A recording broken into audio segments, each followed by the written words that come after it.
ಪರಿಚಯ ಮಾಡ್ಕೊಳ್ಳಿ. ನಮಸ್ತೆ, ನನ್ನ ಹೆಸರು ಮನೋಜ್ ಅಂತ. ಇದು ಅರೆತಿಪ್ಪೂರು, ಮದ್ದೂರು ತಾಲೂಕು, ಮಂಡ್ಯ ಡಿಸ್ಟಿಕ್. ನಮ್ದು ಅಪೇಕ್ಷಾ ಡೈರಿ ಫಾರ್ಮ್ ಅಂತ. ಒಂದು 14 ಹಸು ಇದೆ, ಒಂದ್ 4 ಕರು ಇದೆ. ಅಣ್ಣ, ನಿಮ್ಗೆ ಮಾಡ್ಬೇಕು, ಹೈನುಗಾರಿಕೆ ಮಾಡ್ಬೇಕು ಅನ್ಸಿದ್ದೆ ಯಾವಾಗ ನಿಮ್ಗೆ? ಬ್ರೋ, ನಾನು ಬೆಂಗಳೂರಲ್ಲಿ ವರ್ಕ್ ಮಾಡ್ತಿದ್ದೆ, ಕೆಲವೊಂದು ಪ್ರೈವೇಟ್ ಕಂಪ್ನಿಯಲ್ಲಿ ಕೆಲಸ ಮಾಡಿದೀನಿ. ಬಟ್ ಬೇರೆಯವ್ರ ಕೈ ಕೆಳಗಡೆ ನಾವೇನಿಗೆ ಕೆಲಸ ಮಾಡ್ಬೇಕು, ನಾವೇ ಏನಾದ್ರು ಓನ್ ಆಗಿ ಮಾಡ್ಬೇಕು ಅಂತ ಕೋವಿಡ್ ಅಲ್ಲಿ ಶಿಫ್ಟ್ ಆಗಿ ಕೆಲವೊಂದು ಫಾರ್ಮ್ಗಳು ವಿಸಿಟ್ ಮಾಡಿ ಯಾವ ತರ ಹೇಗ್ ಮಾಡಿದ್ರೆ ಹೇಗೆ ಅಂತ ಐಡಿಯಾಸ್ ನ ತಗೊಂಡು ನಾನು ಇವಾಗ ಒಂದು 2.5 year ಇಂದ ಸ್ಟಾರ್ಟ್ ಮಾಡಿದ್ವಿ. ಸ್ಟಾರ್ಟಿಂಗ್ ಎಷ್ಟು ಹಸುಗಳಿಂದ ಸ್ಟಾರ್ಟ್ ಮಾಡಿದ್ರೆ? ಸ್ಟಾರ್ಟಿಂಗ್ ನಮ್ಮ ಮನೇಲಿ ಒಂದೇ ಹಸು ಇತ್ತು. ಒಂದ್ ಹಸುನಲ್ಲಿ ಫಸ್ಟ್ 2.5 ಲೀಟರ್ ಹಾಕೊಂಡು ಸ್ಟಾರ್ಟ್ ಮಾಡಿದ್ದು. ಇವಾಗ ಪ್ರೆಸೆಂಟ್ ಒಂದು 200 ಲೀಟರ್ ರೀಚ್ ಮಾಡಿದೀವಿ. 2-10 ವರೆಗೂ ರೀಚ್ ಮಾಡಿದೀವಿ. ಎಲ್ಲ ಹಸುಗಳೆಲ್ಲ ನೀವು ಯಾವ ಕಡೆಯಿಂದ ತಗೊಂಡ್ಬಂದ್ರಿ? ಸರ್, ನಾವು ಹಸುಗಳನ್ನ ಕೆಲವೊಬ್ರು ಹೇಳ್ತಾರೆ ಪಂಜಾಬಿಂದ ತಗೋಬರ್ಬೇಕು, ಸ್ಟ್ಯಾಂಡರ್ಡ್ ಹಸು ಅಷ್ಟು ಲೀಟರ್ ಕರೆಯುತ್ತೆ, ದೂರದಿಂದ ಟ್ರಾವೆಲ್ ಅದೆಲ್ಲ ತಗೋಬರೋದು ಹಿಂಸೆ ಸುಮ್ನೆ ಹೇಳ್ತಾರೆ. ಬಟ್ ನಾವ್ ಸುಮ್ನೆ ಅಷ್ಟು ದೂರಕ್ಕೆ ಹೋಗಿ ನಾವು ಲಾಸ್ ಆಗೋದಕ್ಕಿಂತ ನಮ್ ಲೋಕಲ್ ಎಲ್ಲ ಸೆಲೆಕ್ಷನ್ ಹಸು ಸಿಗುತ್ತೆ. ಬಟ್ ತಾಳ್ಮೆಯಿಂದ ನಿಧಾನಕ್ಕೆ ಚೆನ್ನಾಗಿರೋ ಸೆಲೆಕ್ಷನ್ ಹಸು ಹುಡುಕ್ಬೇಕು. ಸೊ ಹಂಗಾಗಿ ಬೆಸ್ಟ್ ಹಸುನ ನಾವೇ ಸೆಲೆಕ್ಟ್ ಮಾಡಿ ಇಲ್ಲೇ ಲೋಕಲ್ ಅಲ್ಲೇ ತಗೊಂಡಿದೀವಿ. ಯಾವ ತರ ನೀವು ಆಯ್ಕೆ ಮಾಡ್ತೀರಾ? ಒಂದು ಹಸು ತಗೊಂಡ್ಬರ್ಬೇಕಂದ್ರೆ ಹಸು ತಗೋಬರ್ಬೇಕು ಅಂತಂದ್ರೆ ನಾವು ಮೈನ್ ಆಗಿ ಹಸು ಕೆಚ್ಚಲು ಇಂದ ಹಿಡಿದು ಕಾಲು, ಹಸೆ, ಹಸು ಯಾವ ತರ ಇದೆ, ದೊಡ್ಡ ಲಾಟಲ್ಲಿ ಇರ್ಬೇಕು ನಮ್ಗೆ. ಆಮೇಲೆ ಬಾಡಿ ಸ್ಕೋರು, ಆಮೇಲೆ ಹಸು ಶೈನಿಂಗ್ ಇರ್ಬೇಕು. ಕೆಲವೊಂದು ಹಸು ಏನಾಗ್ಬಿಟ್ಟಿರುತ್ತೆ, ಕೂದಲು ಬರುತ್ತೆ ನೋಡಿ. ನಮ್ಮ ಹಸುಗಳೆಲ್ಲ ಈ ತರ ಶೈನಿಂಗ್ ಬರ್ಬೇಕು. ಈ ತರ ಶೈನಿಂಗ್ ಆಗಿರೋ ಹಸುನೇ ಸೆಲೆಕ್ಟ್ ಮಾಡೋದು. ಹಸು ಒಂಥರ ಮೈಲೆಲ್ಲ ಕೂದಲು ಬಿಟ್ಕೊಂಡಿದ್ರೆ ಅದೇನೋ ಯಾವ್ದೋ ಒಂದು ಕಾಯಿಲೆ ಇರುತ್ತೆ, ಅಷ್ಟೇ ಹೆಲ್ದಿ ಆಗಿರಲ್ಲ. ಈ ತರ ಶೈನಿಂಗ್ ಆಗಿರೋ ಹಸು, ಮತ್ತೆ ಜೊತೆಗೆ ಕೆಚ್ಚಲು ತವಿಂದ ಹಿಡಿದು ಪ್ರತಿಯೊಂದು ಬಾಯಿ, ಹಲ್ಲು, ಮೂಗು ಎಲ್ಲ ನೋಡಿ ತಗೋರ್ತೀವಿ. ನೀವು ಆಯ್ಕೆ ಮಾಡ್ತೀರಲ್ಲ, ಎಷ್ಟು ಆಯ್ಕೆ ಮಾಡ್ಕೊಂತ?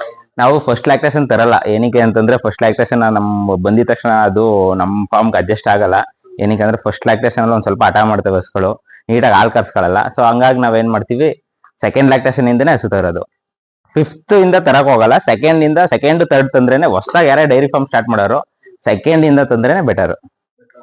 ಹೌದು. ಇವಾಗ ಸೆಕೆಂಡ್ ತಗೊಂಡಿರ್ತೀರಲ್ಲ, ಎಷ್ಟು ಲೀಟರ್ ಹಾಲು ನೀವು ಸೆಲೆಕ್ಟ್ ಮಾಡ್ಕೊಂಡ್ಬರ್ತೀರಾ? ಸೆಕೆಂಡ್ ಅಲ್ಲಿ ಅಂತಂದ್ರೆ ನಾವು ಅದ್ ಬ್ರೀಡ್ ಮೇಲೆ ಡಿಪೆಂಡ್ ಆಗುತ್ತೆ. ಹಸು ನೋಡ್ತಿದಂಗೆ ನಮ್ಗೆ ಒಂದ್ ಸ್ವಲ್ಪ ಎಕ್ಸ್ಪೀರಿಯನ್ಸ್ ಇರೋದ್ರಿಂದ ಹಸು ನೋಡ್ತಿದಂಗೆ ಗೊತ್ತಾಗುತ್ತೆ. ನೋಡಿ ಇವಾಗ ಅಲ್ಲಿ ಇದೆಯಲ್ಲ ಹಸು, ಅದು ಬನ್ನಿ. ಇದು ನನ್ನ ಹತ್ರ ಒಂದು 2 ಲ್ಯಾಕ್ಟೇಷನ್ ಆಗಿದೆ. ನಾನು 1,20,000 ಕೊಟ್ಟು ತಗೊಂಡಿದ್ದೆ. ಸೊ ಒಂದು ಟೈಮ್ಗೆ 16 ಲೀಟರ್ ಹಾಲು ಬರುತ್ತೆ. ಒಂದ್ ಟೈಮ್ಗೆ ನಾವು ಹಸು ಸೆಲೆಕ್ಷನ್ ಮಾಡ್ಬೇಕಾದ್ರೆ ನೋಡಿ, ಈ 4 ತೊಟ್ಟು ಇದೆಯಲ್ಲ, ಈ 4 ತೊಟ್ಟು ಒಂದ್ ಸಮ ಇರ್ಬೇಕು. ಅದು ಏರ್ಪೇರ್ ಇರಬಾರ್ದು. ಆಮೇಲೆ ಕೆಸ್ತಲೆ ಇಲ್ಲಿ ಇದೆಯಲ್ಲ, ಇದು ಮಿಲ್ಕ್ ಲೈನ್ ಅಂತ ಹೇಳ್ತೀವಿ. ಇದು ಹಾಲಿನ ನರನ ನಾವು ನೀಟಾಗಿ ಅಬ್ಸರ್ವ್ ಮಾಡಿ ಪರ್ಫೆಕ್ಟ್ ಆಗಿರೋ ಈ ತರ ಸೆಲೆಕ್ಷನ್ ಹಸುನೇ ತಗೋಬರೋದು. ಇವಾಗ ನಿಮ್ಮ ಹತ್ರ ಯಾವ ತಳಿ ಇದೆ? ನಮ್ಮ ಹತ್ರ HF ಇದೆ, ಆಲೋ ಬ್ಲಾಕ್ ಇದೆ, ಅದ್ ಬಿಟ್ರೆ ಒಂದ್ ರೆಡ್ ಆನ್ ಇದೆ ಅಷ್ಟೇ. ಬೆಟ್ರ್ ಅಂದ್ರೆ ಯಾವ್ದು ಸರ್? ನಮ್ಗೆ ಆತರ ಬರಲ್ಲ. ಕೆಲವೊಂದು ಕ್ರಾಸ್ ಅಲ್ಲೂ ಚೆನ್ನಾಗಿ ಹಾಲು ಬರುತ್ತೆ. ಅದು ಬ್ರೀಡ್ ಮೇಲೆ ಡಿಪೆಂಡ್ ಆಗುತ್ತೆ. ಹಸು ಈ ತರ ಲೆಂತ್ ಆಗಿ ಸ್ಕೋರ್ ಆಗಿ ಚೆನ್ನಾಗಿದ್ರೆ ಚೆನ್ನಾಗಿ ಹಾಲು ಬರುತ್ತೆ ಅಷ್ಟೇ. ಮನೇಲಿ ಹುಟ್ಟಿರೋ ಕರುಗಳು ಇದಾವೆ? ಹೌದು, ಮನೇಲಿ ಹುಟ್ಟಿರೋ ಕರುಗಳನ್ನೇ ನೋಡಿ. ಇದು ಸೆಕೆಂಡ್ ಲ್ಯಾಕ್ಟೇಷನ್ ರೆಡಿ ಮಾಡಿರೋ ಕರು, ಇದು ಸೆಕೆಂಡ್ ಲ್ಯಾಕ್ಟೇಷನ್. ಇದು ಮನೇಲೆ ರೆಡಿ ಮಾಡಿರೋ ಕರು. ಇವು ಮೂರು ಮನೇಲಿ ರೆಡಿ ಮಾಡಿ ಇವಾಗ ಸೆಕೆಂಡ್ ಲ್ಯಾಕ್ಟೇಷನ್ ಕರೀತಾ ಇದೆ. ಇದು ನಮ್ದೇನೆ ಪಡ್ಡೆ. ಮತ್ತೆ ಇಲ್ಲೊಂದ್ 2 ಕರು ಇದೆ, ಮತ್ತೆ ಅಲ್ಲಿ ಗ್ಯಾಪ್ ಅಲ್ಲಿ ಒಂದು ಚಿಕ್ಕ ಕರು ಇದೆ ಅಷ್ಟೇ. ನೀವು ಎಷ್ಟು ತಿಂಗಳಿಗೆ ಸರ್ ಇದು ಈಟಿಗೆ ಬರುತ್ತೆ? ಇದು ಕರು ಹಾಕಿ ಅದು ಬೆಳೆದು ಸರ್, ಹಸು ಕರು ಹಾಕಿ 1.5 ಮಂತ್ಗೆ ಚೆನ್ನಾಗಿ ನೀವು ನೀಟಾಗಿ ಫೀಡಿಂಗ್ ಮಾಡಿದ್ರೆ 1.5 ಮಂತ್ಗೆ ಈಟಿಗೆ ಬಂದ್ಬಿಡುತ್ತೆ. ಬಟ್ ಆ ಈಟ್ನ ನಾವು ಕೊಡ್ಸ್ಬಾರ್ದು. ಏನಕ್ಕಂತಂದ್ರೆ ಕನ್ಸೀವ್ ಆಗಲ್ಲ. 2.5 ಮಂತ್ ಆದ್ಮೇಲೆ ಕೊಡ್ಸಿದ್ರೆ ನೀಟಾಗಿ ಕನ್ಸೀವ್ ಆಗುತ್ತೆ, ಮತ್ತೆ ನೆಕ್ಸ್ಟ್ ಸೂಲು ರೆಡಿ ಆಗುತ್ತೆ. ಓಕೆ, ನೀವು ಈಟಿಗೆ ಕೊಡ್ಸಿದ್ಮೇಲೆ ಎಷ್ಟು ತಿಂಗಳು ಹಾಲು ಕರಿತೀರಾ ಮತ್ತೆ ನೀವು? ಸರ್, ಈಟು ಕೊಡ್ಸಿದ್ಮೇಲೆ ಹಸು ಈಟು ಕೊಡ್ಸಿದ್ಮೇಲೆ 3 ತಿಂಗಳಾಗಿದೆಯಾ ಅಂತ ಚೆಕ್ ಮಾಡಿಸ್ತೀವಿ. ಆ 3 ತಿಂಗಳಾದ್ಮೇಲೆ ಆಫ್ಟರ್ ಕರೆಕ್ಟ್ 6 ತಿಂಗಳವರೆಗೂ ಹಾಲು ಕರೆದು ಆಮೇಲೆ ಸ್ಟಾಪ್ ಮಾಡ್ಬಿಡ್ತೀವಿ. ಆಮೇಲೆ ಹಾಲು ಡ್ರೈ ಮಾಡ್ತೀವಿ, 2 ಮಂತ್ ರೆಸ್ಟ್ ಕೊಟ್ಟಿರ್ತೀವಿ. ಆಮೇಲೆ ನೆಕ್ಸ್ಟ್ ಲ್ಯಾಕ್ಟೇಷನ್ ಅದೇ ರೆಡಿ ಆಗುತ್ತೆ. ಇವಾಗ ಕರು ಎಷ್ಟು ತಿಂಗಳಿಗೆ ಅದು ಈಟಿಗೆ ಬರುತ್ತೆ ಸರ್? ಈ ಕರು ಸಾಕಿರ್ತೀರಲ್ಲ, ಅದು ಎಷ್ಟು ತಿಂಗಳಾದ್ಮೇಲೆ ಈಟಿಗೆ ಬರುತ್ತೆ? ಕರು ನಾವು ಸಾಕೋದ್ರ ಮೇಲೆ ಡಿಪೆಂಡ್ ಆಗುತ್ತೆ. ಕೆಲವೊಬ್ರು 2 ವರ್ಷವರೆಗೂ ಸಾಕ್ತಾರೆ. ನೋಡಿ ಇಲ್ಲಿ ಇದೆಯಲ್ಲ, ಇದು 9 ಮಂತ್ಸ್. ಇದು ಕರು ಆಲ್ರೆಡಿ ಈಟಿಗೆ ಬಂದು ತಗೊಂಡ್ಬಿಟ್ಟಿದೆ. ಇಲ್ಲಿದೆಯಲ್ಲ, ಇವ್ ಮೂರುನು ಇವೆಲ್ಲ 9 ಮಂತ್ 11 ಮಂತ್ಸ್ಗೆ ಈಟ್ ಹಾಕ್ಸಿರೋ. ಇದು ನಮ್ಮ ಫಾರ್ಮ್ ಅಲ್ಲಿ ಬೆಳೆದಿರೋದು ನೋಡಿ. ಬಾಡಿ ಸ್ಕೋರ್ ಈ ತರ ಇರುತ್ತೆ. ಚೆನ್ನಾಗಿ ನಾವು ಸಾಕೋದ್ರ ಮೇಲೆ ಡಿಪೆಂಡ್. ಈ ತರ ಬಾಡಿ ಸ್ಕೋರ್ ಅಲ್ಲಿ ಬಂದ್ರೆ 9 ಮಂತ್ಸ್ಗೆ ಇಟ್ ಕೊಡ್ಸ್ಬೋದು. ಇದು ಶೆಡ್ ಎಲ್ಲ ಎಷ್ಟಾಯ್ತು ಸರ್? ನನಗೆ ಶೆಡ್ ನಾನು 2 ಸರಿ ಇದ್ ಮಾಡ್ತೆ. ಇಲ್ಲಿವರೆಗೂ ಅರ್ಧ ಶೆಡ್ ಕನ್ಸ್ಟ್ರಕ್ಷನ್ ಮಾಡಿಸ್ಕೊಂಡಿದೆ. 2 ಸರಿ ಮಾಡಿಸಿರೋದ್ರಿಂದ ನನ್ಗೆ 3.5 ಲಕ್ಷ ಶೆಡ್ಗೆ ಖರ್ಚು ಬಂದಿದೆ. ಟೋಟಲ್ 20 ಹಸುಗೆ ಫಾರ್ಮ್ ಮಾಡಿರೋದು ಇದು. ಸ್ಟಾರ್ಟಿಂಗ್ ನೀವು ಒಂದು 2 ತಂದಿದ್ರಾ? ಸ್ಟಾರ್ಟಿಂಗ್ ಮನೇಲಿ 2 ಹಸು ಇತ್ತು. ಅದರಿಂದ ಸ್ಟಾರ್ಟ್ ಮಾಡಿದ್ದು. ಇವಾಗ ಪ್ರೆಸೆಂಟ್ 14 ಹಸು, 5 ಕರು ಇದೆ. ಸುತ್ತಮುತ್ತ ಹಳ್ಳಿ ಕಡೆ ಹೋಗಿ ನೀವೇ ಹಳ್ಳಿ ಕಡೆ ಹೋಗಿ ಚೆನ್ನಾಗಿ ಸಾಕಿರೋ ರೈತರ ಹತ್ರ ಸೆಲೆಕ್ಷನ್ ಮಾಡ್ತೀವಿ. ಸೆಲೆಕ್ಷನ್ ಮಾಡಿ ಯಾವ ಹಸು ಚೆನ್ನಾಗಿದೆ ನೋಡಿ ಸರ್. ಈ ಹೈನುಗಾರಿಕೆಯಲ್ಲಿ ಆದಾಯ ಇದೆಯಾ ಸರ್? ಆದಾಯ ಇದೆ. ನಾವು ಯಾವ ತರ ಇಂಟ್ರೆಸ್ಟ್ ಕೊಟ್ಟು ಯಾವ ತರ ಇನ್ಸೆಂಟಿವ್ ತಗೊಂಡ್ ಮಾಡ್ತೀವಿ ಅದ್ರ ಮೇಲೆ ಡಿಪೆಂಡ್. ನಾವು ಫುಲ್ ಕಾನ್ಸಂಟ್ರೇಷನ್ ಮಾಡಿ ಅದ್ರಲ್ಲೇ ತೊಡಗಿಸ್ಕೊಂಡ್ ಮಾಡಿದ್ರೆ ಡೆಫಿನೆಟ್ಲಿ ಆದಾಯ ಐತೆ. ಹಸುನ ತಗೊಂಡ್ ಕಟ್ಬಿಟ್ಟು ನಾವು ಲೇಬರ್ ಇಟ್ಟು ಒಂದ್ ಕ್ಯಾಮ್ರಾ ಇಟ್ಬಿಟ್ಟು ಮೇಂಟೈನ್ ಮಾಡ್ತೀವಿ ಅಂತಂದ್ರೆ ಅದು ವರ್ಕೌಟ್ ಆಗಲ್ಲ. ನಾವು ಇನ್ವಾಲ್ವ್ ಆಗ್ಬೇಕು. ಹೌದು, ಓನಾಗಿ ಮಾಡಿದ್ರೆ ಡೆಫಿನೆಟ್ಲಿ ಆದಾಯ ಇದೆ. ಸರ್, ನೀವು ಇವಾಗ ಒಬ್ಬರೇ ಮಾಡ್ತಿದ್ರೆ ಮೇಂಟೈನ್? ನಾನು ಮತ್ತೆ ನಮ್ಮ ತಾಯಿ ಇಬ್ಬರೇ ನೋಡ್ಕೊಂತಿದ್ವಿ. ಇಷ್ಟ ಹಸುನು ನಾನು ಮತ್ತೆ ನಮ್ಮ ತಾಯಿ ಇಬ್ಬರೇನೆ ಮಾಡ್ಬೋದು. ಮಾಡ್ಬೋದು ಸರ್, ಆರಾಮ ಮಾಡ್ಬೋದು. ಲಾಸ್ ಆಗುತ್ತೆ. ಹೌದು, ಒಂದ್ 5 ಹಸುಗಿನೇ 4 ಜನ ಮಾಡ್ಬೇಕು ಹಾಗೆ ಹೀಗೆ ಅಂತ ಹೇಳ್ತಾರೆ. ಆತರ ಏನಿಲ್ಲ. ನಾವ್ ಇನ್ನೂ 5 ಹಸು ಇದ್ರೆ ಇಬ್ರು ಮೇಂಟೈನ್ ಮಾಡ್ಕೊಂತೀವಿ. ಇವಾಗ ಸರ್ ನೀವು ಒಂದ್ ಟೈಮ್ಗೆ ಎಷ್ಟು ಕೊಡ್ತೀವಿ ಸರ್? ಒಂದ್ ಟೈಮ್ಗೆ 95 to 100 105 ವರ್ಗು ರೀಚ್ ಆಗ್ತಿದೆ. ಇಲ್ಲ ಸರ್, 12 ಹಸು ಹಾಲ್ ಬರ್ತಿದೆ, 2 ಗಬ್ಬ ಇದೆ.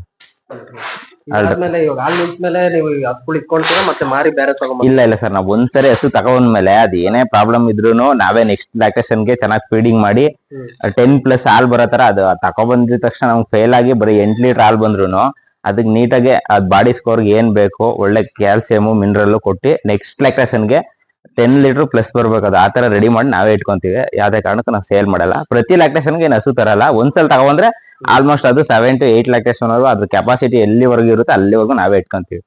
ಕರುಗಳೆಲ್ಲ ಇಟ್ಕೊಳ್ತೀರಾ? ಕರುಗಳು ಸರ್, ಕರುಗಳು ಅಂತಂದ್ರೆ ನಮ್ಮ ರಿಲೇಷನ್ 1-2 ಕರುಗಳು ಕೊಟ್ಟಿದೀವಿ. ಅದನ್ನ ಬಿಟ್ರೆ ಇನ್ ಬಾಕಿ ಎಲ್ಲಾ ಕರುಗಳು ನಾವೇ ಇಟ್ಕೊಂತೀವಿ. ಬನ್ನಿ ಸರ್, ಇದು ನಮ್ಮ ಮನೇಲೆ ಹುಟ್ಟಿದ ಕರುಗಳು ಇವು. ಇವೆಲ್ಲ 10+ ಬರುತ್ತೆ. 10 to 11 ಬರುತ್ತೆ. ಆಮೇಲೆ ಇದು ಬಂದು ತಗೊಂಡಿರೋ ಹಸು. ಇದು 1,20,000 ಕೊಟ್ಟು ತಗೊಂಡಿದೀನಿ. ಒನ್ ಟೈಮ್ 2 ಲ್ಯಾಕ್ಟೇಷನ್ ಆಗೈತೆ ಸರ್. 2 ವರ್ಷ ಆಗೈತೆ. 2 ವರ್ಷ ಆಗೈತೆ. ಒನ್ ಟೈಮ್ 16 ಲೀಟರ್ ಹಾಲ್ ಬರುತ್ತೆ ಸರ್. ಇವಾಗ ಅಂತಂದ್ರೆ ಇವಾಗ ಒಂದ್ 3 months ಗಬ್ಬ ಆಗೈತೆ. ಇವಾಗ ಒಂದು 11 to 12 ಬರ್ತಾ ಇರ್ಬೋದು. ಮತ್ತೆ ಇದು ಬಂದು ನಮ್ದು ಇದ್ರದೇನೆ ಮಗಳು. ಇವಾಗ ಒಂದು 6 months ಗಬ್ಬ ಆಗೈತೆ ಸರ್. ಇದು ಈಗಲೇ ನೋಡಿ ಅದು ಐಟೆ. ಹೌದೌದು. ಅದು ಇದ್ ಮೇನ್ ಏನ್ ಗೊತ್ತಾ, ಯೂತ್ ಸ್ಟಾರ್ಟ್ ಮಾಡೋರು ಒಂದ್ ಸ್ವಲ್ಪ ಬ್ರೀಡ್ ಮೇಲೆ ಕಾನ್ಸಂಟ್ರೇಟ್ ಮಾಡಿದ್ರೆ, ಇವಾಗ ಅದೇನಿರುತ್ತೆ ತಾಯಿ ಮದರ್ ಬೆಡ್ ಲೈನ್ ಏನಿರುತ್ತೆ 16 ಲೀಟರ್ ಕೆಪಾಸಿಟಿ ಇರುತ್ತೆ. ಇದು ಅಷ್ಟೇ ಕರೆಯುತ್ತೆ. ಕೆಲವೊಂದು ಇವಾಗ ಏನಾಗುತ್ತೆ 4 ಲೀಟರ್ ಹಾಲ್ ಕರೆಯೋ ಹಸು ತಗೊಂಡ್ ಇಟ್ಕೊಂಡಾಗ ಅದ್ ಮಗ್ಲೂನು ಅಷ್ಟೇ ಅದೇ ಕೆಪಾಸಿಟಿ. ಬ್ಲಡ್ ಲೈನ್ ಏನಿರುತ್ತೆ ಅದೇ ಕಂಟಿನ್ಯೂ ಆಗುತ್ತೆ. ಅದಕ್ಕೆ ಇಂಪಾರ್ಟೆಂಟ್ ಸೆಮೆನ್ ಹಾಕ್ಸ್ಕೊಂಡು ಬ್ರೀಡ್ ಡೆವಲಪ್ಮೆಂಟ್ ಮಾಡ್ಕೊಂಡ್ರೆ ನೆಕ್ಸ್ಟ್ ಲ್ಯಾಕ್ಟೇಷನ್ ರೈಸ್ ಆಗುತ್ತೆ ಅಷ್ಟೇ ಸರ್. ಇದು ಒಂದು 9 to 10 ಲೀಟರ್ ಬರುತ್ತೆ ಸರ್ ಪರ್ ಟೈಮ್. ಇವಾಗ ಕರು ಹಾಕಿದೆ. ಇವಾಗ HF ಅಷ್ಟು ಲೀಟರ್ 10 ಲೀಟರ್ ಪ್ಲಸ್ ಬರುತ್ತಾ? ಬೇರೆ ಜರ್ಸಿ ಆತರ ಎಲ್ಲ? ಇಲ್ಲ ಸರ್, ಅದು ಜರ್ಸಿ 8 to 10 ವರ್ಗೂ ಬರುತ್ತೆ. ಅದ್ರಲ್ಲೂ ಬ್ರೀಡ್ ಚೆನ್ನಾಗಿದ್ರೆ 10 ಲೀಟರ್ ವರ್ಗೂ ಕರೆದಿರೋದಿದೆ. ಜರ್ಸಿ ಒಂದ್ ಸ್ವಲ್ಪ ಕಡಿಮೆ ಬರುತ್ತೆ. HF ಆಲ ಬ್ಲಾಕ್ ಒಂದ್ ಸ್ವಲ್ಪ ಜಾಸ್ತಿ ಬರುತ್ತೆ ಅಷ್ಟೇ. ಹೌದೌದು ಸರ್, ನಾವು ತಗೊಬಂದಾಗಿಂದ ನೆಕ್ಸ್ಟ್ ಲ್ಯಾಕ್ಟೇಷನ್ ಗೆ ಇನ್ಕ್ರೀಸ್ ಮಾಡಿದೀವಿ. ನಮ್ಮ ಹತ್ರ ಚೆನ್ನಾಗ್ ಫೀಡು ಇದೆಲ್ಲ ಕೊಡೋದ್ರಿಂದ ನಮ್ಮ ಹತ್ರ ರೈಸ್ ಆಗುತ್ತೆ, ಡಿಕ್ರೀಸ್ ಆಗಲ್ಲ, ರೈಸ್ ಮಾಡ್ತೀವಿ ನಾವು. ಫೀಡ್ ಕೊಡ್ತೀರಾ ಒಂದು ಹಸುಗೆ? ಸರ್, ನಾವು ವರ್ಷದ 365 ದಿನ ಜೋಳನೇ ಫೀಡ್ ಮಾಡ್ತೀವಿ. ಜೋಳ ಹೌದು, ಮುಸ್ಕುನ್ ಜೋಳ, ಬೇಬಿಕಾರ್ನ್ ಜೋಳ, ಆಮೇಲೆ ಅದ್ ಬಿಟ್ರೆ ಈ ತರ ಜೋಳದ ಐಟಮ್ ಇದ್ ಬಿಟ್ರೇನೆ ಸೂಪರ್ ನೇಪಿಯರ್ ಅದೆಲ್ಲ ಯೂಸೇ ಮಾಡಲ್ಲ. ಬೂಸ ಏನು ಫೀಡ್ಸ್ ಬಂದು SKM ಫೀಡ್ ಕೊಡ್ತೀವಿ. 2 kg SKM ಫೀಡು, 1 kg ಜೋಳದ ನುಚ್ಚು, 1 kg ರವೆ ಬೂಸ ಕೊಡ್ತೀವಿ. ಸರ್, ಇವಾಗ ಒಂದು ಹಸು ನಿಮ್ಗೆ ಏನ್ ಖರ್ಚು ಬರ್ಬೋದು ಸರ್? ಒಂದ್ ಹಸು ಅಂತ ಹೇಳಕ್ ಬರಲ್ಲ. ಅದೇ ಒಂದ್ ಹಸು ಅಂತ ಹೇಳಕ್ ಬರಲ್ಲ. ಟೋಟಲ್ ನನ್ಗೆ 14 ಹಸು ಇರೋದ್ರಿಂದ 1,40,000 ವರ್ಗೂ ಖರ್ಚು ಬರ್ತಿದೆ. 1-1.5 ಲಕ್ಷವರೆಗೂ ಖರ್ಚು ಬರ್ತಿದೆ ನಂಗೆ ಟೋಟಲ್. ನಾನು ಎಕ್ಸ್ಟಿಮೇಟ್ ಹಾಕಿರೋ ಪ್ರಕಾರ 1 ಲಕ್ಷ. ಬಿಕಾಸ್ ನಮ್ಗೆ ಮೇವು ಪರ್ಚೇಸ್ ಮಾಡೋದ್ರಿಂದ ಒಂದು ಆಲ್ಮೋಸ್ಟ್ ಒಂದು 1 ಟನ್ ಮೇವು ತಗೊಬಂದ್ರೆ ಅದು 2 days ಆಗುತ್ತೆ. ಸೊ ಹಂಗಾಗಿ ಅಷ್ಟು ಖರ್ಚು ಬರ್ತಿದೆ. ಮೇವು ತಿಂಡಿಯಿಂದ 1,40,000 ವರ್ಗೂ ಖರ್ಚು ಬರ್ತಿದೆ. ಆರಾಮ್ಸೆ ಮಾಡ್ಬೋದು ಸರ್. ನಮ್ ತಾಯಿ ಎಲ್ಲಾದ್ರೂ ಇವಾಗ ಏನೋ ಹೊರಗಡೆ ಹೋದಾಗ ಫಂಕ್ಷನ್ ಹೋದಾಗ ಇಷ್ಟು ಹಸುದು ನಾವು ಒಬ್ನೇ ಡಬಲ್ ಬಕೆಟ್ ಮಿಲ್ಕಿಂಗ್ ಮಿಷಿನ್ ಮಡಿಕೊಂಡಿದೀನಿ. Double bucket at a time 2 ಹಸು ಮಿಲ್ಕಿಂಗ್ ಮಾಡ್ಬೋದು. ಸೊ ಹಾಗಾಗಿ ನಾವು ಒಬ್ನೇ ಮೇಂಟೈನ್ ಮಾಡ್ಕೊಂತೀವಿ. ಇಲ್ಲ ಸರ್, ಅದೇನ್ ಬಾವ್ ಬರ್ತದೆ, ಬ್ಲಡ್ ಬರುತ್ತೆ ಅಂತೆಲ್ಲ ಹೇಳ್ತಾರೆ. ಆತರ ಎಲ್ಲ ಏನ್ ಬರಲ್ಲ. ನಾವು ಸುಮ್ನೆ ಗೊತ್ತಿಲ್ಲ ಅದ್ರ ಬಗ್ಗೆ ನಾಲೆಡ್ಜ್ ಇರೋರು ಆತರ ಹೇಳ್ತಾರೆ. ನಾವು ಕೈಯಲ್ಲಿ ಕರೆಯೋದಕ್ಕಿಂತ ಕಂಫರ್ಟಬಲ್ ಮಿಲ್ಕಿಂಗ್ ಮಾಡುತ್ತೆ ಮಿಲ್ಕಿಂಗ್ ಮಿಷಿನ್. ಅದು ಸರ್ ನಿಮ್ಮ ಹತ್ರ ಎಲ್ಲ ಇವಾಗ HF ಇದಾವಲ್ಲ? ಹೌದು ಸರ್, ನಮ್ಮ ಹತ್ರ HF ಆಲೋ ಬ್ಲಾಕೆ ಜಾಸ್ತಿ ಇರೋದು. ಒಂದು ರೆಡ್ ಆನ್ ಇಟ್ಕೊಂಡಿದ್ದೀನಿ ಅಷ್ಟೇ. ಅದು ಒಂದು ಪರ್ ಟೈಮ್ 12 ಲೀಟರ್ ಹಾಲ್ ಬರುತ್ತೆ ಅಂತ ಅಂದ್ಬಿಟ್ಟು ಒಂದು ರೆಡ್ ಆನ್ ಇಟ್ಕೊಂಡಿದ್ದೀನಿ. ಅದು ಹೌದು ಸರ್. ಏನ್ ಸರ್ ಅದು ವಿಶೇಷತೆ ಅದಕ್ಕೂ? ಸರ್ ಒಂದ್ ಸ್ವಲ್ಪ ಫ್ಯಾಟ್ ಜಾಸ್ತಿ ಬರುತ್ತೆ ಸರ್ ಇದು. ನಾರ್ಮಲ್ ಹಸು ಕಂಪೇರ್ ಮಾಡಿದ್ರೆ ಒಂದ್ ಸ್ವಲ್ಪ ಫ್ಯಾಟ್ ಜಾಸ್ತಿ ಬರುತ್ತೆ. ಸೊ ಅದಕ್ಕೆ ಇಟ್ಕೊಂಡಿದ್ದೀನಿ ಅಷ್ಟೇ. ಇದು ಮೂಲತಃ ಯಾವ ಕಡೆ ಸರ್? ಮೂಲತಃ ಎಲ್ಲ ಇಲ್ಲಿದೇನೆ. ಇಲ್ಲೇ ಸಿಗುತ್ತೆ ಇವಾಗ ಸರ್. ಸುಮ್ನೆ ಹೊರಗಡೆ ಪಂಜಾಬ್ಗೆ ಹೋಗೋದ್ ಬೇಡ. ನಾವ್ ಸೆಲೆಕ್ಷನ್ ಮಾಡೋದ್ರ ಮೇಲೆ ಡಿಪೆಂಡ್. ನೋಡಿ ಇದೂನು ಅಷ್ಟೇ 1,40,000 ಕೊಟ್ಟು ತಗೊಂಡಿರೋದು. 14 ಲೀಟರ್ ಬರುತ್ತೆ ಸರ್ ಪರ್ ಟೈಮ್. ನಿಮ್ಮ ಹತ್ರ ಬಂದು ಎಷ್ಟು ಸರ್ ಈಗ 1 ಲಕ್ಷ ಆಯ್ತು ನನ್ನ ಹತ್ರ ಬಂದು. ಕರುಗಳೆಲ್ಲ ಸರ್ ಕರುಗಳು ಇಟ್ಕೊಂಡಿದೀನಿ ಸರ್. ಒಂದ್ 5 ಕರು. ಇದ್ರದ್ ಕರು ಇಲ್ಲ, ಇದ್ರದ್ದು ಓರ್ಗರು ಹಾಕಿತ್ತು. ಹೆಂಗರು ಎಲ್ಲ ಇಟ್ಕೊಂಡಿದೀನಿ ಸರ್. ಹೌದು, ಓರ್ಗರ ಹಾಕ್ಬಿಟ್ರೆ ಏನ್ ಮಾಡ್ತೀವಿ ಅಂತಂದ್ರೆ ರೈತರು ಇವಾಗ ಏನಾಗ್ಬಿಟ್ಟಿದೆ, ಕೆಲವೊಬ್ರು ರೈತರು ಇದ್ರದ್ದು ಕ್ರೇಜ್ ಇದೆ, ಒಂದ್ ಸ್ವಲ್ಪ ಉಳುದು ಅದಕ್ಕೆ ಇದಕ್ಕೆ ಯೂಸ್ ಮಾಡ್ತೀವಿ. ಆ ತರದವ್ರು ಯಾರಾದ್ರೂ ಬಂದ್ರೆ ಫ್ರೀಯಾಗ ಕೊಡ್ತೀವಿ ನಾವು. ಸರ್ ನಿಮ್ಗೆ ಇದು ಸುಮಾರು ಇವಾಗ ಹೈನುಗಾರಿಕೆ ಮಾಡ್ಬೇಕಂತ ಯಾಕಂತ? ಸರ್ ಹೈನುಗಾರಿಕೆ ಅಂತಂದ್ರೆ ನಮ್ಗೇನೋ ನಮ್ ಮನೇಲಿ 1-2 ಹಸು ಸಾಕಿದ್ರು. ನಾನು ಸ್ಟಾರ್ಟಿಂಗ್ ಇದ್ರ ಜೊತೆ ಸ್ವಲ್ಪ ಮೇಕೆ ಇಟ್ಕೊಂಡ್ ಮೇಂಟೈನ್ ಮಾಡ್ತಿದ್ದೆ. ಮೇಕೆ ಅಂತಂದ್ರೆ ಒಂದ್ ಸ್ವಲ್ಪ ಕೆಳಗಡೆ ಹೊರಗಡೆ ಗ್ರೇಸಿಂಗ್ ಬಿಡ್ಬೇಕು.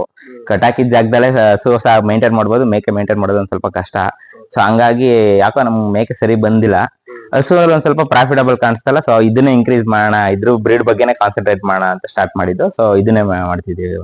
ನೀವು ತಂದ್ಮೇಲೆ ಏನ್ ಸರ್ ಸರ್ ನಮ್ಗೆ ಆಮೇಲೆ ಸಣ್ಣ ಪುಟ್ಟ ಇದಾಗಿದೆ, ಪ್ರಾಬ್ಲಮ್ ಆಗಿದೆ. ಹಸು ತಗೊಬಂದಾಗ ಹೆಲ್ತ್ ಇಶ್ಯೂ ಆಗೋದು ಆತರ ಆಗಿದೆ. ತಗೊಬಂದ್ ಲಾಸ್ ಆಗಿರೋದಂತೂ ಯಾವ್ದು ಇದುವರೆಗೂ ಯಾವ್ದು ಆತರ ಆಗಿಲ್ಲ. ಸರ್ ಇವು ಬಿಟ್ಟು ಮೇಯಿಸ್ತೀರಾ? ಇದು ಎಲ್ಲ ಕಟ್ಬಿಟ್ಟೆ ಎಲ್ಲ? ಇಲ್ಲ ಸರ್, ಎಲ್ಲ ಕಟ್ಬಿಟ್ಟೆ ಮೇಯ್ಸೋದು. ಆಚೆ ಬಿಡೋದೇ ಕಡಿಮೆ. ಆಲ್ಮೋಸ್ಟ್ ಇಲ್ಲೇ ಇದ್ ಮಾಡ್ಕೊಂತೀವಿ, ಇಲ್ಲೇ ವಾಶ್ ಮಾಡ್ಕೊಂತೀವಿ. ಆಚೆ ಬಿಡೋದ್ ಕಡಿಮೆ. ಆಚೆ ಬಿಟ್ಟಷ್ಟು ಕೆಲಸ ಜಾಸ್ತಿ ಅಂತ ಅಂದ್ಬಿಟ್ಟು ಇಲ್ಲೇ ಮೇಂಟೈನ್ ಮಾಡ್ಕೊಂತೀವಿ. ಡೈಲಿ ವಾಶ್ ಮಾಡ್ತೀವಿ. ಡೈಲಿ ಒನ್ಸ್ ವಾಶ್ ಮಾಡ್ತೀವಿ. 2 ಟೈಮ್ಸ್ ಕೊಟ್ಟಿಗೆ ವಾಶ್ ಮಾಡ್ಕೊಂತೀವಿ ಸರ್. ನಮ್ಗೆ ಏನ್ ಗೊತ್ತಾ ಮೇನು, ಕೆಚ್ಚಲು ಬಾವಿಂದ ಲಾಸ್ ಆಗುತ್ತೆ ಹಸು ಅಂತ ಹೇಳ್ತಾರೆ.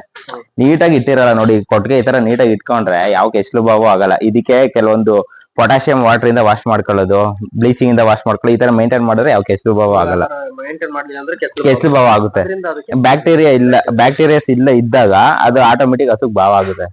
ಅದನ್ನ ನೀಟಾಗಿ ಮೇಂಟೈನ್ ಮಾಡಿದಾಗ ಏನ್ ಬಾವ ಆಗಲ್ಲ. ನಮ್ಗೆ ಆಲ್ಮೋಸ್ಟ್ ಒಂದ್ 6 ಮಂತ್ ಆದ್ರೂ ಎಲ್ಲ 1-2 ಆದ್ರೆ ಇಲ್ಲ ಅದು ಆಗಲ್ಲ. ಹಂಗ್ ಮೇಂಟೈನ್ ಮಾಡ್ತಿರ್ತೀವಿ. ಅದೇ ನಾವು ಹೆಂಗ್ ಮೇಂಟೈನ್ ಮಾಡ್ತೀವಿ ಅದ್ರ ಮೇಲೆ ಡಿಪೆಂಡ್. ಹೌದು, ಅದ್ರ ಮೇಲೆ ಡಿಪೆಂಡ್ ಆಗುತ್ತೆ. ಸರ್ ಇಷ್ಟು ಹಸುಗಳನ್ನ ನೀವು ಟೈಮ್ ಎಷ್ಟೊತ್ತು ಆಗ್ಬೋದು? ಹಸು ಬೆಳಿಗ್ಗೆ ಅಂದ್ರೆ ಸಾಯಂಕಾಲವರೆಗೆ ಮಾಡ್ತೀರಾ? ಇಲ್ಲ sir, morning milking time, evening milking time ನಾವೇನ್ ಮಾಡ್ಕೊಂಡಿದೀವಿ, ಮಧ್ಯಾಹ್ನ ಟೈಮ್ ರೆಸ್ಟ್ ಮಾಡ್ಬಿಡ್ತೀವಿ ಕಂಪ್ಲೀಟ್ ಆಗಿ.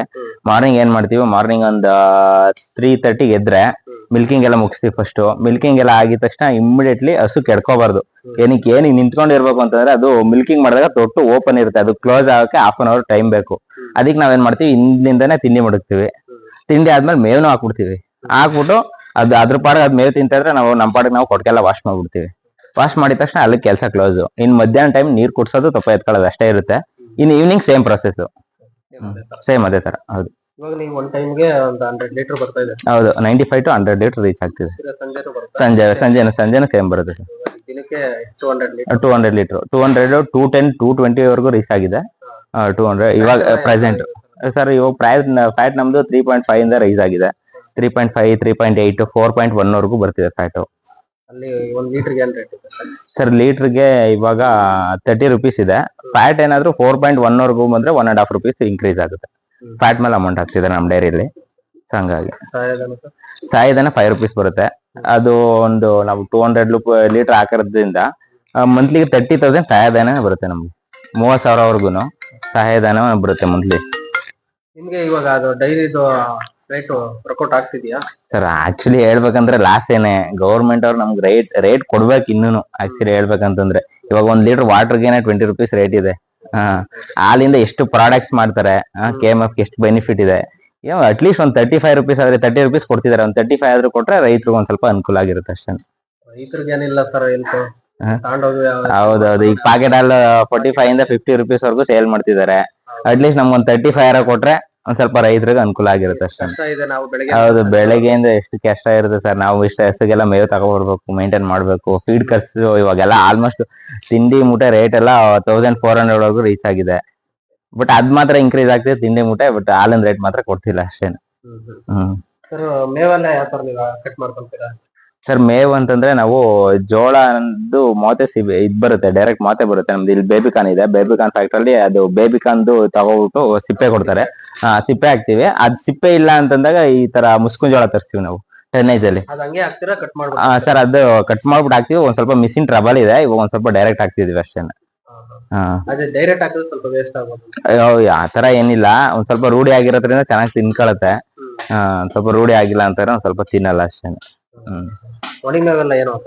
ಸರ್ ಒಣಮೇವು ಕೊಡ್ತೀವಿ, ಸೈಲೇಜು ಕೊಡ್ತೀವಿ, ಎಲ್ಲ ಆಲ್ ಇನ್ ಒನ್ ಕೊಡ್ತೀವಿ ಸರ್ ನಾವು. ಸರ್ ಯುವಕರು ಮಾಡ್ಬೋದು, ಇವಾಗ ಏನ್ ಮಾಡ್ತೀರಾ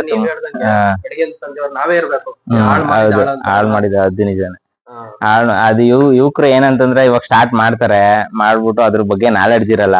ಹಸು ಹೆಂಗೆ ಏನು, ಅದಕ್ಕೆ ಏನ್ ಫೀಡ್ ಕೊಡ್ಬೇಕು, ಹಸು ಡ್ರೈ ಟೈಮ್ ಅಲ್ಲಿ ಕೆಲವೊಬ್ರು ಏನ್ ಮಾಡ್ತಾರೆ, ಡ್ರೈ ಟೈಮ್ ಅಲ್ಲಿ ಹಾಲ್ ಕರಿತಿಲ್ಲ ಬಿಡು ಇದಕ್ಕೆ ಏನ್ ತಿಂಡಿ ಕೊಡ್ತೀಯಾ ಅನ್ನೋ ತರ ಮೈಂಟೈನ್ ಮಾಡ್ತಾರೆ. ಹಸು ಬಾಡಿ weight ಗೆ at least morning 2 kg, evening 2 kg, 4 kg ಒಂದ್ ದಿನಕ್ಕೆ ಫೀಡ್ ಕೊಡ್ಲೇಬೇಕು. ಅದ್ ಹಾಲ್ ಕರೀಲಿ ಬಿಡ್ಲಿ, ಓಕೆನಾ. ಹಾಲ್ ಕರಿಯೋ ಟೈಮಲ್ಲಿ ಒಂದ್ ಸ್ವಲ್ಪ ಜಾಸ್ತಿ ಕೊಡ್ಬೇಕು, ಪರ್ ಟೈಮ್ 4 kg ಕೊಡ್ಬೇಕು. ನಾವು ಹಾಲ್ ಕರಿಯೋದಕ್ಕೆಲ್ಲ 10 kg ಫೀಡ್ ಕೊಡ್ತೀವಿ. ಮಾರ್ನಿಂಗ್ ಒಂದ್ 5 kg, ಇವಾಗ ಚೆನ್ನಾಗಿ ಒಂದ್ 14ರಿಂದ 15 ಲೀಟರ್ ಬರ್ತಿದೆ ಅಂತಂದ್ರೆ ಬೆಳಿಗ್ಗೆ ಒಂದ್ 5 kg, ಸಾಯಂಕಾಲ ಒಂದ್ 5 kg, 10 kg ವರ್ಗು ಫೀಡ್ ಕೊಡ್ತೀವಿ. ಹಂಗ್ ಕೊಟ್ಟಾಗ ಹಾಲ್ ಚೆನ್ನಾಗ್ ಬರುತ್ತೆ. ಸೊ ಇವಾಗ ಏನ್ ಮಾಡ್ತಾರೆ, ಯೂಸ್ ಮಾಡ್ತಾರೆ ಹಾಲ್ ಕರೆ, ಅದ್ರ ಬಗ್ಗೆ ಪ್ರಾಪರ್ ನಾಲೆಡ್ಜ್ ತಿಳ್ಕೊಂಡು ಮಾಡಿರೋರ್ ಬಗ್ಗೆ ಅಲ್ಲೆಲ್ಲ ವಿಚಾರಿಸಿ ಮಾಡಿದ್ರೆ ಒಂದ್ ಸ್ವಲ್ಪ ಪ್ರಾಫಿಟಬಲ್ ಆಗಿರುತ್ತೆ. ಸರ್ ಇದು ಬಿಲ್ ಎಲ್ಲ ನಿಮ್ಗೆ ತಿಂಗಳಿಗೆ ಒಂದ್ಸಲ ಕೊಡ್ತಾರಾ? ಸರ್ 15 ಡೇಸ್ ಒನ್ಸ್ ಬಿಲ್ ಆಗುತ್ತೆ. 1 ಲಕ್ಷ ವರ್ಗು 15 ಡೇಸ್ ಒನ್ಸ್ 1 ಲಕ್ಷ, ಇದಕ್ಕೆ 1 ಲಕ್ಷ, ಟೋಟಲ್ ಒಂದ್ 2 lakh ವರ್ಗು ಮಂತ್ಲಿ ಒಂದ್ 2 ಲಕ್ಷ ವರ್ಗು ಬಿಲ್ ಆಗ್ತಿದೆ ನಮ್ಗೆ. ಸರ್ 1,40,000 ವರ್ಗು ಖರ್ಚು ಬರುತ್ತೆ. ನಮ್ ಮೇವ್ಗೆನೆ ಡೈಲಿ 2,000 ಖರ್ಚು ಬರುತ್ತೆ ಸರ್. ನಮ್ದು ಓನ್ ಮೇವ್ ಬಂದಾಗ ಅದು ಪ್ರಾಫಿಟ್ ಏನೇ ನಮ್ಗೆ. ನಾವೊಂದ್ ಕೆಲವೊಂದ್ಸರಿ ಏನ್ ಮಾಡ್ತೀವಿ, ಹಸು ಮೇವ್ನ ಪರ್ಚೇಸ್ ಮಾಡ್ತೀವಿ. ಇಷ್ಟ ಹಸು ಬೆಳೆಯೋದ್ ಕಷ್ಟನೇ, ಬಟ್ ಒಂದ್ 15 ಡೇಸ್ ನಮ್ಮ ಹಸು ನಮ್ ಮೇವ್ ಮೇಂಟೈನ್ ಆದ್ರೆ ಇನ್ನೊಂದ್ 15 ಡೇಸ್ ಪರ್ಚೇಸ್ ಮಾಡ್ತೀವಿ. ಹಂಗಾಗಿ ಒಂದ್ 60,000 ವರ್ಗು ಇದು ಕಷ್ಟ ಬರುತ್ತೆ. ನಿಮ್ಗೆ ಇವಾಗ ಬೆಂಗಳೂರು ಬಿಟ್ಟು ಬಂದು ಇಲ್ಲಿ ಮಾಡಿದ್ರಲ್ಲ, ನಿಮ್ಗೆ ಯಾವಾಗ್ಲೂ ಅನ್ಸಿಲ್ಲ ಬೆಂಗಳೂರೇ ಬೆಟ್ರಪ್ಪ ಅಂತ? ಇಲ್ಲ ಸರ್, ಆತರ ಏನ್ ಅನ್ಸಿಲ್ಲ. ಮತ್ತೆ ಇನ್ನ ಅದಕ್ಕಿನ್ನ ಬೆಂಗಳೂರು ಸಿಟಿ ಲೈಫ್ ಇನ್ನ ಪೀಸ್ಫುಲ್ ಆಗಿದ್ದೀನಿ, ನೆಮ್ಮದಿ ಜೀವನ. ಬಟ್ ನಾವು ಹೆಂಗ್ ಯಾವ ತರ ಮಾಡ್ಕೊಂಡು ಹೋಗ್ತೀವಿ ಅದ್ರ ಮೇಲೆ ಡಿಪೆಂಡ್ ಅಷ್ಟೇ. ಕೈ ಕೆಳ ಮಾಡೋ ಬದಲು ನಾವೇ ಓನ್ ಆಗಿ ಏನಾದ್ರು ಮಾಡ್ಬೇಕಂತ.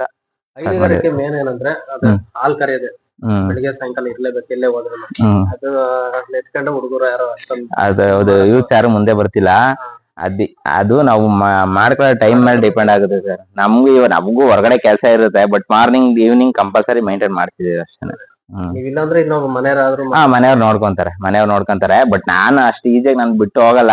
ಏನಿಗಂತಾರೆ ಸರ್, ನಾವು ಇನ್ವಾಲ್ವ್ ಆದಷ್ಟು ಇವಾಗ ನಮ್ಗೆ ಎಕ್ಸ್ಪೀರಿಯನ್ಸ್ ಆಗಿರೋದ್ರಿಂದ ಕೆಚ್ಚಲಿಗೆ ಮಿಷಿನ್ ಹಾಕೋ ಟೈಮಲ್ಲೇ ಗೊತ್ತಾಗ್ಬಿಡುತ್ತೆ ನಮ್ಗೆ, ಓ ಈ ಕೆಚ್ಚಲಿಗೆ ಭಾವ ಆಗಿದೆ ಇಲ್ಲ ಅನ್ನೋದು. ಇವಾಗ ನಮ್ಗೆ ಏನಾಗ್ಬಿಡ್ತೀವಿ, ಲೇಬರ್ ಬಿಟ್ಬಿಟ್ಟು ಹೋದಾಗ ಅದು ಅವ್ರಷ್ಟು ತಲೆ ಕೆಡ್ಸ್ಕೊಳಲ್ಲ.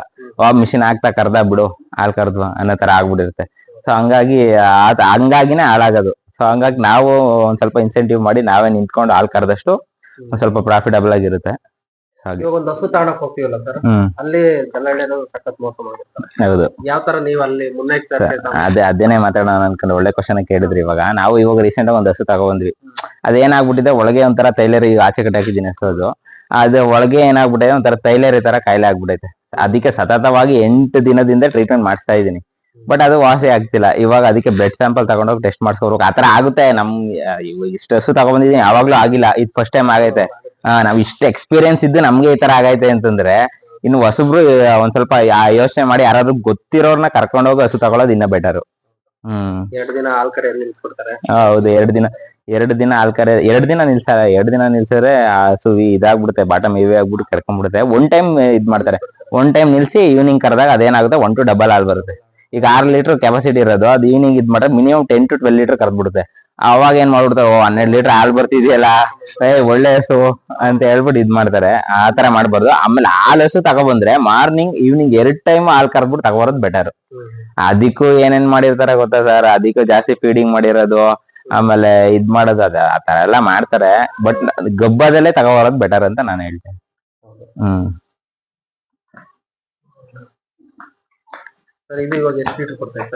ಸರ್ ಇದು ಒಂದು 12 ಲೀಟರ್ ಸ್ಟಾರ್ಟಿಂಗ್ ಕರು ಹಾಕ್ದಾಗ 12 ಲೀಟರ್ ಬರುತ್ತೆ. ಇವಾಗ ಒಂದ್ 3 months ಆಗಿದೆ. ಇವಾಗ ಒಂದ್ಸರಿ ಈಟಕ್ ಬಂದಿತ್ತು, ಹಾಕ್ಸಿಲ್ಲ. ಇವಾಗ ನೆಕ್ಸ್ಟ್ ಈಟಕ್ ಮಾಡಿಸ್ಬೇಕು. ಇವಾಗ ಒಂದ್ 11 ಲೀಟರ್ ಬರ್ತಾ ಇರ್ಬೋದು ಸರ್ ಇವಾಗ.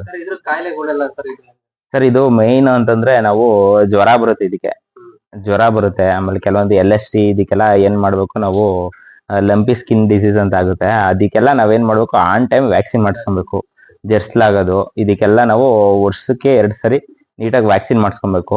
ಅದ್ ಬಿಟ್ರೆ ಜ್ವರ ಬರುತ್ತೆ. ಜ್ವರ ಬಂದ್ರೆ ನಾವು ಟೆಂಪರೇಚರ್ ಇಟ್ಕೊಂಡಿದೀವಿ ಡಾಕ್ಟರ್ ಮೀಟ್ರು, ಅದಾಕ್ ಚೆಕ್ ಮಾಡ್ಕೊಂತೀವಿ. 101 ಇದ್ರೆ ನಾರ್ಮಲ್, 102 103 ಇದ್ರೆ ಡಾಕ್ಟರ್ ಕನ್ಸಲ್ಟೇಷನ್ ತಗೊಂತೀವಿ. ಡಾಕ್ಟರ್ ಇಲ್ಲೇ ಬರ್ತಾರೆ. ಹೌದು, ನಮ್ಗೆ 2-3 ಜನ ಡಾಕ್ಟರ್ ಇದಾರೆ. ಕಾಲ್ ಮಾಡಿದ ತಕ್ಷಣ ಬರ್ತಾರೆ. ಮಿಡ್ ನೈಟ್ ಅಲ್ಲಿ ಕಾಲ್ ಮಾಡಿದ್ರು ಬರುವಂತ ಡಾಕ್ಟರ್ ಇಟ್ಕೊಂಡಿದೀವಿ.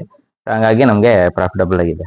ಹೊಸ ಹಸು ತಂದ್ರೆ ನೀವು ಇದ್ರ ಜೊತೆ ಕಟ್ಟಲ್ಲ, separate ಆಗಿ ಇಲ್ಲ ಸರ್, ಆತರ ಏನಿಲ್ಲ. ಹಸು ನಾರ್ಮಲ್ ಕಂಡೀಷನ್ ಅಲ್ಲಿ ಇದ್ರೆ ಡೈರೆಕ್ಟ್ ಗೊತ್ತಾಗ್ಬಿಡುತ್ತೆ ಅದ್ರ ನೇಚರ್ ಅಲ್ಲಿ, ಓ ಹಸು ಹೆಲ್ದಿ ಆಗಿದೆ ಅಂತ. ಡೈರೆಕ್ಟ್ ಒಳಗನೆ ಎಂಟ್ರಿ ತಗೊಂತೀವಿ. ಆತರ ಎಲ್ಲ ಏನ್ ಸಪರೇಟ್ ಏನ್ ಮಾಡಲ್ಲ. ಸಪರೇಟ್ ಮಾಡಿ ಅದೇನ್ ಕ್ವಾರಂಟೈನ್ ಎಲ್ಲ ಏನ್ ಇಡಲ್ಲ, ಒಳಗಡೆನೆ ಎಂಟ್ರಿ ತಗೊಂತೀವಿ. ಸರ್ ಈ ಎಚ್.ಎಫ್ ಎಲ್ಲ ಹೀಟಿಗೆ ಹೊಂದ್ಕೊಳಲ್ಲ ಅಂತಾರಲ್ಲ? ಇಲ್ಲ ಸರ್, ಆತರ ಏನಿಲ್ಲ. ಈಗ ನಮ್ ನೇಚರ್ ಅಲ್ಲೇ ಮಂಡ್ಯ ಡಿಸ್ಟಿಕ್ ಅಲ್ಲೇನೆ ತುಂಬಾ ಜನ ಎಚ್.ಎಫ್ ಹಸು ಸಾಕ್ತಾ ಇರೋರು ಇದಾರೆ. ಆತರ ಏನ ನಮ್ ನೇಚರ್ಗೆ ಆರಾಮ್ಸೆ ಒಪ್ಕೊಂತವೆ. ಇದೇನಂತಂದ್ರೆ ಒಂದ್ ಸ್ವಲ್ಪ ಜಾಸ್ತಿ ತಂಪಾಗಿರೋ ವಾತಾವರಣ ಜಾಸ್ತಿ ಲೈಕ್ ಮಾಡ್ತವೆ. ಅತಿ ಹೆಚ್ಚು ಬಿಸಿಲಾದ್ರೆ ಇದಾಗಲ್ಲ. ಒಂದ್ ಸ್ವಲ್ಪ ತಂಪಾಗಿ ನೋಡ್ಕೊಬೇಕು ಅಷ್ಟೇನೆ. ಮರದ ನೆರಳಲ್ಲಿ ಮೇಂಟೈನ್ ಮಾಡೋದು ಇನ್ನ ಬೆಟರ್. ಕೊನೆಯದಾಗಿ ಹೈನುಗಾರಿಕೆ ಮಾಡೋದ್ರಿಂದ ಒಳ್ಳೆ ಲಾಭ ಇದೆಯಾ? ಇದ್ರ ಬಗ್ಗೆ ಏನ್ ಹೇಳ್ತಾರೆ ಸರ್? ಲಾಭ ಇದೆ, ಲಾಸ್ ಏನಿಲ್ಲ, ಮಾಡ್ಬೋದು. ಬಟ್ ನಾವು ಓನಾಗಿ ನಿಂತ್ಕೊಂಡು ಶ್ರಮ ವಹಿಸಿ ಮಾಡ್ಬೇಕು. ಆಮೇಲೆ ಕೆಲವೊಂದು ಬ್ರೀಡ್ ಗಳ ಬಗ್ಗೆ ಕಾನ್ಸಂಟ್ರೇಟ್ ಮಾಡ್ಬೇಕು ಇದ್ರಲ್ಲಿ. ಕೆಲವೊಂದು ಏನಾಗುತ್ತೆ, ಒಂದು 8 ಲೀಟರ್ ಹಾಲ್ ಬರ್ತಿರುತ್ತೆ ನಮ್ಮ ಹಸು. ಅದಕ್ಕೆ ಏನ್ ಮಾಡ್ತೀವಿ ನಾವು, ಒಳ್ಳೆ ಸೆಮೆನ್ ಮಾಡಿಸ್ಕೊಬೇಕು. ನಮಗೋಸ್ಕರ ಟೈಮ್ ಕೊಟ್ಟು ಬೆಳಗ್ಗೆಯಿಂದ ಮಾಡಿದ್ದೀರಾ. ಇರ್ಲಿ ಪರವಾಗಿಲ್ಲ. ನಮ್ಮ ರೈತರಿಗೇನೆ ಒಂದ್ ಸ್ವಲ್ಪ ಹೆಲ್ಪ್ ಆಗುತ್ತೆ. ಒಂದ್ ಸ್ವಲ್ಪ ನಾಲೆಡ್ಜ್ ತಿಳ್ಕೊಳ್ಳಿ ಅಂತಂದ್ರೆ ನೀವ್ ಯಾವಾಗಾದ್ರೂ ಬನ್ನಿ, ವಿಡಿಯೋಸ್ ಮಾಡಿ, ನಮ್ಗೇನ್ ಪ್ರಾಬ್ಲಮ್ ಇಲ್ಲ. ನಿಮ್ ವಿಡಿಯೋ ನಿಮ್ ಚಾನಲ್ ನೋಡ್ತಿರ್ತೀನಿ. ಆದಷ್ಟು ಬೇಗ ನಿಮ್ ಚಾನಲ್ ಚೆನ್ನಾಗಿ ರೀಚ್ ಆಗ್ಲಿ. ರೈತರಿಗೂ ಒಳ್ಳೆ ಬೆನಿಫಿಟ್ ಆಗೋ ಕೆಲಸ ಮಾಡ್ತಿದ್ದೀರಾ. ಚೆನ್ನಾಗಿ ರೀಚ್ ಆಗ್ಲಿ ಅಂತ ಕೇಳ್ಕೊತೀನಿ. Thank you sir.